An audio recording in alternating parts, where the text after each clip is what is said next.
तो राजकोट बाद जामनगर में चांदीपुरानी एंट्री थई छे। जामनगर में चांदीपुराना 3 शंकास्पद केस नोंधाया छे।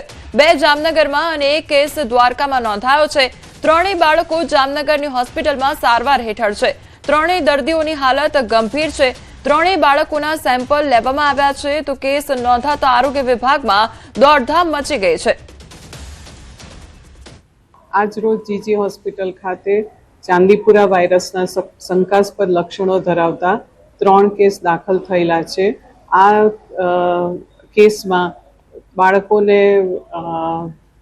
ताव, खेंच आवी, बेभान थई जवुं अने खूब ज टूंका समय में बाळक सीरियस थई जाय छे। आ बधा केस एमांथी 2 केस छे ए दिग्जाम सर्कल विस्तारना छे अने 1 केस द्वारकाथी रिफर करवामां आवेल छे। संवाददाता किंजल अमारी साथे जोड़ाई गया है। किंजल, हवे जामनगर में पण चांदीपुरानी एंट्री थई छे, बाळकोनी हाल शुं स्थिति छे?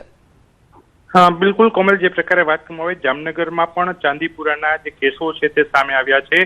खास करीने हालदारमां जे प्रकारे चांदीपुराना केसोनी जो परिस्थितिनी वात करीए तो 3 जेटला जे दर्दीओ छे, 12 दर्दीओ तेमने जामनगरनी सरकारी जीजी होस्पिટલમાં हाल सारवार हेठळ छे। तेमना सेम्पल लई अने चकासणी माटे मोकलवामां आवे छे। जे प्रकारे जामनगर शहेरनी वात करीए तो जामनगर शहेरना वोर्ड नंबर 6 ना जे दिग्जाम सर्कल वाळा रोड पर जे विस्तार छे, आ विस्तारमांथी 2 बाळकोने चांदीपुराना लक्षणों छे ते जणाई आव्या छे, जेने जीजी होस्पिટલમાં रिफर कराया छे, जेनी हालत पण गंभीर छे। तो बीजी बाजु देवभूमि द्वारका जिल्लाना 1 बाळकने पण जामनगरनी जीजी होस्पिટલમાં मोकलवामां आव्यो छे, जेमने पण चांदीपुराना लक्षणों छे ते जोवामां आवी रह्या छे। हाल आ तमाम जे बाळको छे बाळकोने तावनी असर हती अने खेच आवी ते प्रकारना सिम्पटम्स छे तेमां जणाई आव्या हता। तेने लईने तात्कालिक जामनगरनी जीजी होस्पिટલમાં हाल आ 3 बाळकोने पीडियाट्रिक विभागमां सारवार आपवामां आवी रही छे अने तेना सेम्पल मोकलवामां आव्या छे। परंतु हाल आ चांदीपुरानो केस छे शंकास्पद केसो 3 होय तेमने खास अलैदा व्यवस्था साथे ट्रीटमेंट आपवामां आवी रही छे ने अन्य बाळकोमां पण आवा जो रोगना लक्षणों देखाय तो तात्कालिक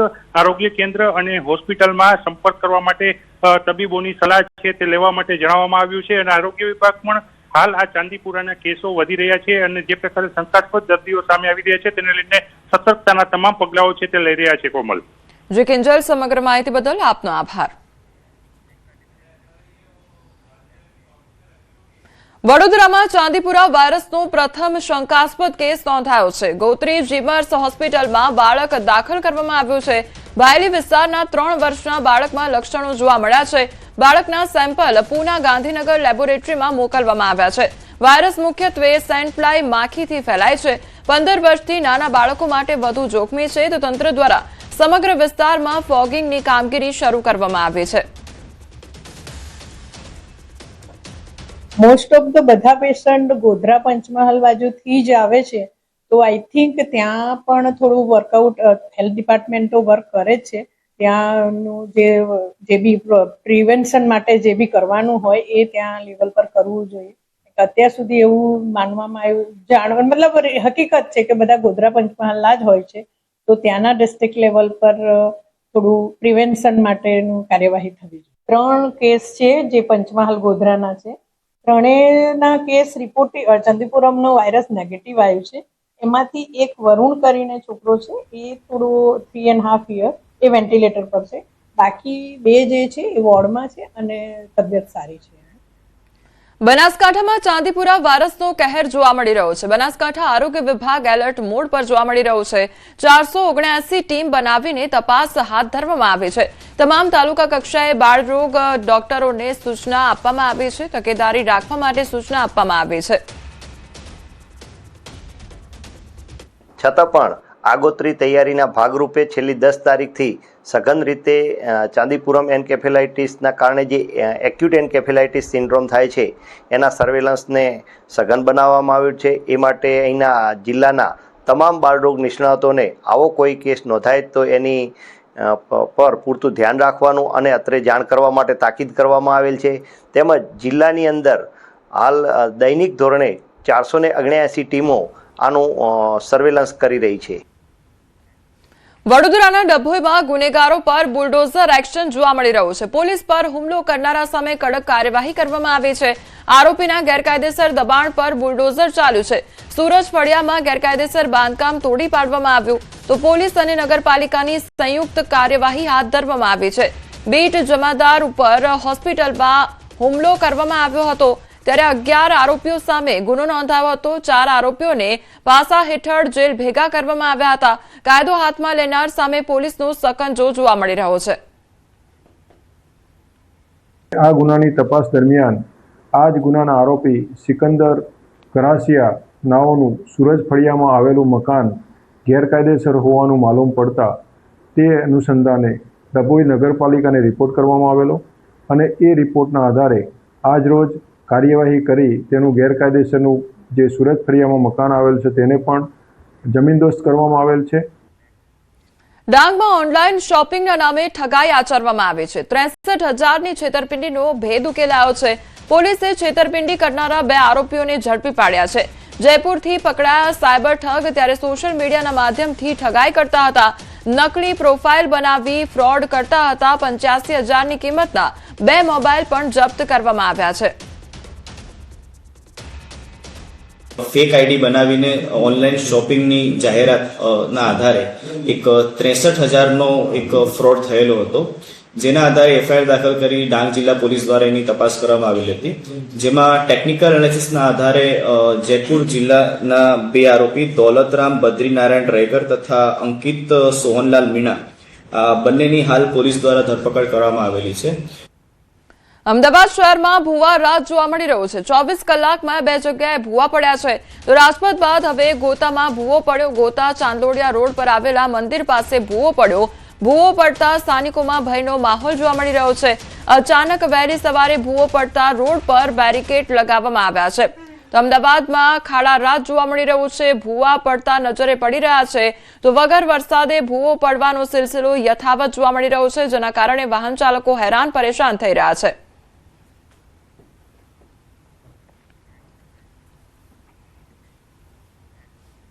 અમદાવાદના કાકરિયા ભુલાભાઈ રોડ પર એસડબ્લ્યુડી ડક્ટ બ્રેકડાઉન થયું ત્યારે ડક્ટ બ્રેકડાઉનથી માર્ગ પર બેરિકેડિંગ કરવામાં આવ્યું। વાહન વ્યવહાર વૈકલ્પિક માર્ગ પર ડાયવર્ટ કરવામાં આવ્યો છે તો એએમસી દ્વારા તાત્કાલિક સમારકામની કામગીરી શરૂ કરવામાં આવી છે। રિપેરિંગ પૂર્ણ ન થાય ત્યાં સુધી ટ્રાફિક ડાયવર્ઝન યથાવત રહેશે। વાહન ચાલકોને વૈકલ્પિક માર્ગ અપનાવવા માટે એએમસીની અપીલ કરવામાં આવી છે।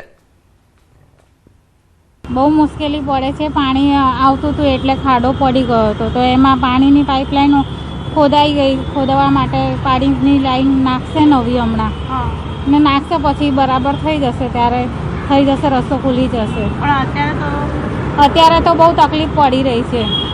થઈ જશે તો થોડા દિવસ પછી થઈ જશે। बहुत ज़्यादा तकलीफ पड़ती क्योंकि जैसे अभी मैं वहाँ से आई हूँ सारंगपुर से, एक तो वो खुद वन वे है और फिर पूरा घूम के आना पड़ा तो वो बहुत ज़्यादा टफ हो रहा है। बहुत सभी लोगों को प्रॉब्लम्स हो रही है। शाम की टाइम में कितना शाम को बहुत ज़्यादा रश हो जाता है। लाइक मेरे को 20-25 मिनट्स मेरे को निकलने में प्रॉब्लम होता है, तो दूर के लोग होते हैं उनको यहाँ से निकलने में काफ़ी प्रॉब्लम्स होती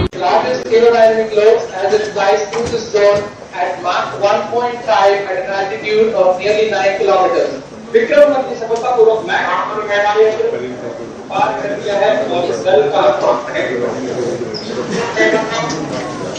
काफी अच्छा है इसका विक्रम प्रथम चरण के आगे बढ़ रहा है और हमें श्री हरिकोटा व फोर्ट में प्रतिनिधि मजबूत दूर संकेत मिल रहे हैं। बहुत ही बड़ा है। That's right. We are at a downrange distance of 22 kilometers with an altitude of 34 kilometers. And on your screens right now are excellent onboard camera views from the vehicle.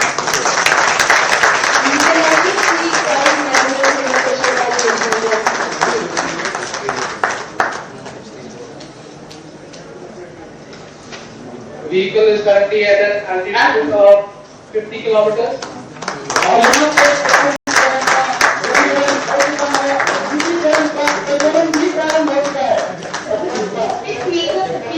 Nation with a vehicle successfully separating stage 1 and ignition of stage 2 as well. द्वितीय चरण अपना सफलतापूर्वक कार्य पूरा कर रहा है। Major achievement for the nation with the vehicle successfully separating stage 1 and the ignition of stage 2 as well. द्वितीय चरण अपना सफलतापूर्वक कार्य पूरा कर रहा है। और प्रथम चरण का दहन अथवा पृथक्करण समाप्त हो चुका है। The vehicle is at an altitude of 89 kilometers, traveling at 2.6 kilometers per second.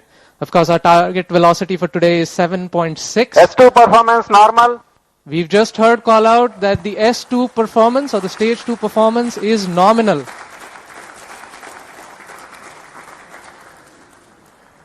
ये एक ऐतिहासिक क्षण है पूरे भारत और निजी अंतरिक्ष यात्रा का।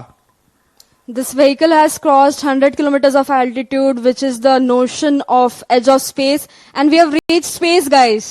Congratulations, Vikram 1 is in space. हमारा यान अंतरिक्ष तक पहुंच चुका है। And we've had callouts of separation of the payload fairing. We have successful payload fairing separation. It's nearly at an altitude of 120 kilometers, and the protective fairing is no longer required and has been cleanly separated from the launch vehicle. और यहाँ पे द्वितीय चरण का भी पृथक्करण संपन्न हो चुका है और तृतीय चरण का प्रज्वलन भी प्रारंभ हो चुका है। That's right, Akhil. We've had successful ignition of stage 3. The vehicle is currently at 157 kilometers above the Earth's surface. It is 355 kilometers downrange, traveling at nearly 4 kilometers per second. Now, the telemetry will switch over from Shar to Port Blair and further to Bogor. अब यान अपनी अंतरिक्ष यात्रा पर निकल चुका है। तृतीय चरण का प्रज्वलन चालू है और उस +4 minutes की प्रतिक्रिया नियमित रूप से चल रही है। And as you can see on your screens, we have near exact following of the intended trajectory. The two lines on your screen essentially indicate the current performance of the vehicle, and it closely matches with prediction. This is on your screen on board from stage 3. What you see is the rocket plume and the nozzle, and Earth, our home. What a beautiful view! क्या सुंदर दृश्य है हमारी पृथ्वी का। S3 performance normal. और तृतीय चरण का परफॉर्मेंस अब नॉर्मल है, या कि सामान्य रूप से तृतीय चरण का संचालन प्रारंभ हो चुका है और चल रहा है। That's right. We've had call out that the stage 3 performance is nominal. +5 minutes. So stage 3 has a propellant loading of 2.5 tons, and we've had burnout of the stage 3 motor as planned at S3 plus burnout. 5 minutes. Yes, we've gotten confirmation that S3 has burnt out, and now we're entering a planned coast period, something that lasts for 140 seconds, in which it's called as combined coasting is normal. Right, so we've got call out that the combined coast is nominal. This will last for roughly 140 seconds, where stage 3 is not producing thrust, but it's connected to the vehicle and it's going to coast as a single body. All of this is done to manage the altitude of the vehicle and also control where the stage will re-enter the Earth's atmosphere before splashing in international waters in a safe and planned manner. And jubilant views from the Launch Control Center, where the teams are extremely elated and excited. જેતપુરમાં પણ લાંબા વિરામ બાદ વરસાદનું આગમન થયું છે। વાદળછાયા વાતાવરણ બાદ વરસાદ શરૂ થયો છે। શહેર અને ગામડાઓમાં સવારથી જ વરસાદ ખાબકી રહ્યો છે। શહેરના અનેક વિસ્તારોમાં વરસાદી ઝાપટા પડ્યા છે। અસહ્ય ઉકળાટથી લોકોને આંશિક રાહત પણ પ્રાપ્ત થઈ છે।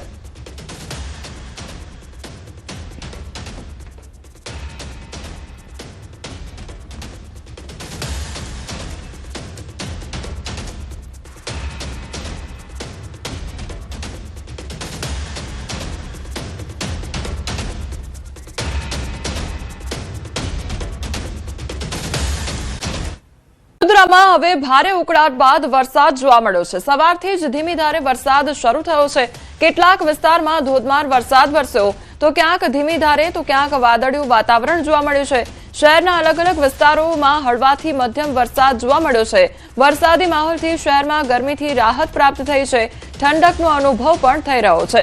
તો વડોદરામાં વહેલી સવારથી ધીમી ધારે વરસાદની શરૂઆત થઈ છે તો લોકોને ગરમીથી આંશિક રાહત પ્રાપ્ત થઈ છે। આ તરફ દક્ષિણ ગુજરાતમાં મેહુલિયો જામ્યો છે। વલસાડ પંથકમાં સવારથી જ વરસાદ શરૂ થઈ ગયો છે। શહેર અને ગામડાઓમાં ધોધમાર વરસાદ ખાબકી રહ્યો છે। ભાગડાવડા, કોસંબા અને તિથલમાં વરસાદ ખાબકી રહ્યો છે। તિથલ રોડ અને હાલર રોડ વિસ્તારમાં પણ વરસાદ જામ્યો છે તો વિરામ બાદ મેઘરાજા મહેરબાન થતા ખેડૂતોમાં ખુશીનો માહોલ જોવા મળી રહ્યો છે। લોકોને બફારામાંથી હવે મુક્તિ પ્રાપ્ત થશે। તો વલસાડ પંથકમાં સવારથી જ વરસાદની શરૂઆત થઈ ગઈ છે। ગ્રામ્ય વિસ્તારમાં વરસાદી માહોલ જામ્યો છે। સુરતમાં ટ્રાફિક પોલીસની ટોઈંગ કામગીરી હવે વિવાદમાં આવી છે। કતારગામમાં ટોઈંગને લઈને સવાલ ઉઠ્યા છે। વ્યવસ્થિત પાર્ક કરેલું વાહન ટોઈંગ કર્યાનો આક્ષેપ કરવામાં આવી રહ્યો છે। ઘટનાનો વિડીયો સોશિયલ મીડિયામાં વાયરલ થયો છે તો વાહન ચાલકોમાં જોવા મળ્યો છે ભારે રોષ। ટ્રાફિક પોલીસની ક્રેન કામગીરી સામે અનેક સવાલો ઉઠ્યા છે। ટ્રાફિક પોલીસ તરફથી હજુ સુધી કોઈપણ પ્રકારની સ્પષ્ટતા આપવામાં આવી નથી તો જે ટોઈંગની કામગીરી કરવામાં આવતી હોય છે તે આખરે હવે વિવાદમાં આવી છે। ટ્રાફિક પોલીસ દ્વારા કામગીરી કરવામાં આવતી હોય છે અને તે અંગેનો વિડીયો પણ સામે આવ્યો છે જેના કારણે હવે વાહન ચાલકોમાં ભારે રોષ જોવા મળી રહ્યો છે। કતારગામ વિસ્તારની આ ઘટના કે જ્યાં ટોઈંગને લઈને અનેક સવાલો ઉઠી રહ્યા છે। વ્યવસ્થિત પાર્ક કરેલું વાહન જોવા મળી રહ્યું છે અને તેમ છતાં પણ આ જે વ્યવસ્થિત પાર્ક કરેલું વાહન છે તે ટોઈંગ કરવામાં આવ્યું હોવાનો આક્ષેપ કરવામાં આવી રહ્યો છે તે અંગેનો વિડીયો પણ સામે આવ્યો છે। સંવાદદાતા કીર્તેશ અમારી સાથે જોડાઈ ગયા છે। કીર્તેશ, આ વિડીયોમાં સ્પષ્ટ દેખાય છે કે વાહન વ્યવસ્થિત પાર્ક કરવામાં આવેલું છે તેમ છતાં ટોઈંગ કરી લેવામાં આવે છે। આખરે કયા પ્રકારની કામગીરી થઈ રહી છે? બિલકુલ, સુરત પોલીસે નો પાર્કિંગમાં વાહનો પાર્ક કરતા હોય તેની ઉચકી લેવાનો એક કોન્ટ્રાક્ટ અલગ એજન્સીને આપેલો છે। આ એજન્સીમાં કામ કરતા કોન્ટ્રાક્ટર અને તેમના કર્મચારીઓ પોતાના જે દરરોજનો જે ટાર્ગેટ છે એ પૂરો કરવા માટે નો પાર્કિંગ તો ઠીક પણ પાર્કિંગમાં પાર્ક કરેલા વાહનો લઈ જતા હોય છે તેવી અનેક વખત ફરિયાદો આવી છે। લોકો સાથે સંઘર્ષ ને મારામારીના દ્રશ્યો સામે આવ્યા છે। ત્યારે સુરતના કતારગામમાં આ જે વિડીયો વાયરલ થયો છે તેમાં વ્યવસ્થિત પાર્ક કરેલા વાહનને ઉચકી જવાનું કામ કરતા હોય તેવા દ્રશ્યો સામે આવ્યા છે। ખાસ કરીને આ ટ્રાફિક પોલીસના કોન્ટ્રાક્ટના કર્મચારીઓની જે ઘટના સીસીટીવીમાં કેદ થઈ છે જેને લઈને પોલીસની છબી ખરડાઈ રહી છે। કહી શકાય કે કોન્ટ્રાક્ટના માણસો પોતાનો ટાર્ગેટ અથવા તો ક્રેનનું ભાડું કાઢવા માટે લોકોના પાર્ક કરેલા વાહનોને નો પાર્કિંગ બતાવીને ઉચકી જતા હોય છે। જ્યારે વિડીયો સામે આવતા હવે પોલીસ વિભાગ દ્વારા કાર્યવાહી શરૂ કરવામાં આવી છે। તપાસનો ધમધમાટ શરૂ કરવામાં આવ્યો છે પણ આ પ્રથમ વખતની ઘટના નથી। આવા તો અનેક વિડીયો સુરત સિટીમાં વાયરલ થયા છે અને પાર્કિંગમાં પાર્ક કરેલા વાહનોને નો પાર્કિંગ બતાવી ક્રેનવાળા લઈ જતા હોય છે પણ આજ દિન સુધી કોઈ કામગીરી નક્કર થઈ નથી। કોન્ટ્રાક્ટના માણસો વિરુદ્ધ કોઈ કાર્યવાહી થઈ નથી જેને લઈને કોન્ટ્રાક્ટમાં કામ કરતા કર્મચારીઓ હોય કે મજૂરો હોય પોતાને સવાયા પોલીસ સમજી આ પ્રકારની કામગીરી કરતા હોય છે અને આવા વિડીયો વાયરલ થયા બાદ તેમની ક્રેનના કોન્ટ્રાક્ટ અને તેઓની કામગીરી ચોક્કસપણે સુરતમાં ચાલુ કન્ડિશનમાં જોવા મળતી હોય છે। એટલે કે વિડીયો વાયરલ થતા વિવાદ ઉભો થયો છે પણ આ વિવાદનો અંત તપાસના અંતે કશું જ નહીં આવે તે સ્પષ્ટપણે લાગી રહ્યું છે। કીર્તેશ, આ બધા વિડીયો વાયરલ થતા હોય છે અને સુરતમાં જો દર વખત આ પ્રકારની પરિસ્થિતિ સર્જાતી હોય તો વાહન ચાલકોમાં કેટલો રોષ હોતો હોય છે અને તેમના દ્વારા શું માંગ મૂકવામાં આવતી હોય છે? બિલકુલ, ઘણી વખત આ પ્રકારની ઘટના હોય છે જેને લઈને વાહન ચાલકો દ્વારા વિરોધ કરવામાં આવે છે। કહી શકાય રસ્તા વચ્ચે ઝઘડો કરવામાં આવે છે ત્યારે પોલીસ માત્ર એક શસ્ત્ર ઉગમતી હોય છે, ફરજમાં રૂકાવટનો ગુનો દાખલ કરે છે। એ વ્યક્તિ જેનું વાહન છે પાર્કિંગમાં પાર્ક કરેલું છે નો પાર્કિંગ કરીને મજૂરો ઉચકી જાય છે તો આ કિલોમીટર તેમના વિરુદ્ધ કાર્યવાહી કરવામાં આવે છે પણ જે ગાડી માલિક છે તે પોલીસ વિરુદ્ધ અથવા પોલીસના કામમાં રૂકાવટ નથી કરતા પણ એ મજૂરોને જોડે ઝઘડો કરતા છે કે મારી ગાડી પાર્કિંગમાં પાર્ક કરી છે એટલે કે બોલવા દેવામાં આવતો નથી ને સામું બોલે એટલે તાત્કાલિક આ ગુનો દાખલ કરી વાહન માલિકની ધરપકડ કરવામાં આવે છે અને આ પ્રકારે વાહન માલિકો સાથે ઝઘડા અને મારામારીની અનેક ઘટનાઓ સામે આવી છે પણ આજ દિન સુધી આ કોન્ટ્રાક્ટર કે તેમના મજૂરો વિરુદ્ધ કોઈ કાર્યવાહી નથી થતી પણ ચોક્કસપણે આ ક્રેનમાં એક પોલીસ કર્મચારી સવાર હોય છે જેને લઈને જે ગાડી ચાલક છે તેના સાથે જ કાર્યવાહી થતી હોય છે જેને લઈને લોકો વિચારે છે કે આ જેની સત્તા છે તેની સાથે લડી કેમ શકાય। 500 રૂપિયાનો દંડ ભરવો પોસાય, કારણ કે જો ઝઘડો કરવા જાય છે તો તેને ધરપકડ કરવામાં આવે છે અને આ ધરપકડમાંથી જ્યારે છૂટવામાં 5,000 થી 10,000નો ખર્ચો થતો હોય છે. એટલે કે લોકોની એક માનસિકતા થઈ ગઈ છે કે જો ઝઘડો કરીશું તો 10,000નું નુકસાન થશે, એના કરતા 500 આપી દેવા જોઈએ. અને આ 500 આપી દેવાને લઈને આ મજૂરો બેફામ બન્યા છે. આ તો કહી શકાય ક્રેન પર ગાડી લઈ જવાની ઘટના છે, પણ જયારે ગોડાઉન ઉપર લઈ જવામાં આવે છે, લોકો ગાડી છોડાવવા જાય છે, ત્યાંના પણ વિડીયો વાયરલ થયા છે કે ત્યાં જે ગાડીઓ મજૂરો લાવે તે 200 રૂપિયામાં છોડી દેતા હોય છે. એટલે એના વિડીયો ભૂતકાળમાં વાયરલ થયા છે. તો આવા વ્યક્તિઓને કામ પર રાખવામાં આવે છે, કારણ કે આ કોન્ટ્રાક્ટ આપવામાં આવે છે અને કોન્ટ્રાક્ટના મજૂરો હોય છે કે જે આ પ્રકારનું કરપ્શન કરતા હોય છે. અનેક વખત આવા વિડીયો આવવા છતાં કોઈ ઠોસ કાર્યવાહી થઈ નથી, જેને લઈને સુરત પોલીસની છબી ખડાઈ રહી છે. અને ચોક્કસપણે પોલીસ માત્ર કામગીરી ઓછી ને દંડની કામગીરી કરતી હોય તેવી છાપ સુરતના લોકોના મગજમાં સુરત ટ્રાફિક પોલીસની બની છે. જે કીર્તેશ, સમગ્ર માહિતી બદલ આપનો આભાર. રાજકોટમાં આરોગ્ય વિભાગની ડ્રાઈવ તેજ કરવામાં આવી છે. 20 દિવસમાં 5.5 ટન અખાદ્ય જથ્થાનો નાશ કરવામાં આવ્યો છે. શહેરની 1100 ખાદ્ય પેઢીઓમાં તપાસ કરવામાં આવી છે તો 310 પેઢીઓને નોટિસ ફટકારવામાં આવી છે. ભેળસેળ અને અનહાઇજેનિક કન્ડિશનને લઈ નોટિસ ફટકારવામાં આવી છે. ત્રણેય ઝોનમાં 28 પેઢીઓને સીલ કરવામાં આવી છે. અલગ અલગ પેઢીઓને 7 લાખ રૂપિયાનો દંડ પણ ફટકારવામાં આવ્યો છે. તો રાજકોટમાં આરોગ્ય વિભાગ દ્વારા તવાઈ બોલાવવામાં આવી છે. સતત તે લોકો દ્વારા ચેકિંગ હાથ ધરવામાં આવી રહ્યું છે. તો 28 જેટલી જે પેઢીઓ છે તેને સીલ કરવામાં આવી છે. અલગ અલગ જગ્યાએ તપાસ હાથ ધરવામાં આવી છે. તેમજ 7 લાખ રૂપિયાનો દંડ પણ આજે 28 પેઢીઓ છે તેને ફટકારવામાં આવ્યો છે. ત્યારે આરોગ્ય વિભાગ દ્વારા ડ્રાઈવ ચલાવવામાં આવી રહી છે. રાજકોટ ખાતે 20 દિવસમાં 5.5 ટન જે અખાદ્ય જથ્થાનો નાશ પણ કરવામાં આવ્યો છે. શહેરની 1100 ખાદ્ય પેઢીઓમાં તપાસ પણ કરવામાં આવી છે. તો 310 પેઢીઓને નોટિસ ફટકારવામાં આવી છે. ભેળસેળ તેમજ અનહાઇજેનિક કન્ડિશનને લઈને નોટિસ ફટકારવામાં આવી છે. જે અખાદ્ય ચીજવસ્તુઓ તેમજ જથ્થો પ્રાપ્ત થયો છે તેની તપાસ કરવામાં આવી રહી છે. અનહાઇજેનિક કન્ડિશનને લઈને પણ નોટિસ ફટકારવામાં આવી છે. પેઢીઓને ત્રણેય ઝોનમાં તપાસ હાથ ધરવામાં આવી છે, જેમાં 28 પેઢીઓને સીલ કરી દેવામાં આવી છે. તો અલગ અલગ વિસ્તારોમાં જઈને ચેકિંગ હાથ ધરવામાં આવી રહ્યું છે. તેમજ જે અખાદ્ય જથ્થો છે તે જપ્ત કરવામાં આવી રહ્યો છે.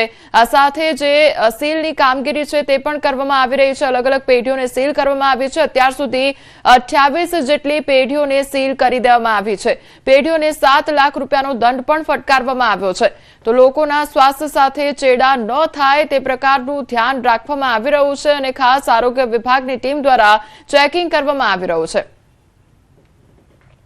1100 જેટલા યુનિટની તપાસ જે છે ફૂડ બિઝનેસ ઓપરેશનની તપાસ કરવામાં આવી છે.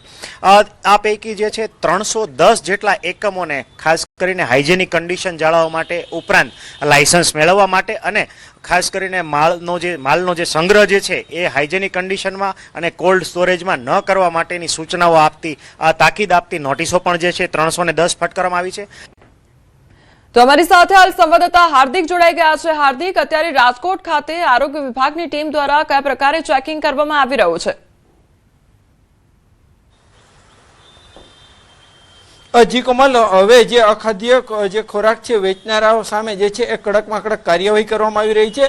માત્ર 20 દિવસ જેટલા સમયમાં જ જે છે એ 5 ટન એટલે કે 5,500 કિલો જેટલો જે અખાદ્ય ખોરાક છે તેમને ઝડપી પાડવામાં આવ્યો છે, તેમનો નાશ કરવામાં આવ્યો છે. 1100 જેટલી જે પેઢી છે તેમને ત્યાં તપાસ કરવામાં આવી હતી અને જે નોટિસો પણ ફટકારવામાં આવી હતી, જેમાં 28 જેટલી એવી પેઢીઓ છે કે જેને સીલ મારવામાં આવ્યું હતું. આજે આરોગ્ય વિભાગ દ્વારા જે છે એ સઘન કામગીરી કરવામાં આવી રહી છે. ન માત્ર રાજકોટ શહેર પરંતુ જિલ્લામાં પણ આ જ રીતના કામગીરી જે થઈ રહી છે. અત્યારે જે રીતે રાજકોટ જિલ્લા કલેક્ટર કચેરી ખાતે આજે સંકલનની બેઠક મળી હતી અને આ બેઠક દરમિયાન જે આરોગ્ય વિભાગ દ્વારા સૌથી મહત્વના મુદ્દે જે છે આ ભેળસેળ કરનારા તત્વો સામે જે કાર્યવાહી કરવાની વાત હતી, અત્યારે પણ જે રીતના અલગ અલગ અધિકારીઓ છે તે અત્યારે અહીંયા પહોંચ્યા છે અને એમના દ્વારા જે સંકલનની બેઠકમાં પણ આ જ મુદ્દે તપાસ કરવામાં આવી રહી છે કે જિલ્લામાં પણ જો કોઈ ભેળસેળ વાળો ખોરાક વેચતા હોય તે લોકો સામે કડકમાં કડક કાર્યવાહી કરવાની કલેક્ટરે કલેક્ટરે સૂચના આપી છે. આ બેઠકમાં રાજકોટના ધારાસભ્યો પણ ઉપસ્થિત હતા અને તેમના દ્વારા પણ સમગ્ર મામલે ચર્ચા કરવામાં આવી છે. એટલે કે હવે જે કોઈ લોકોના આરોગ્ય સાથે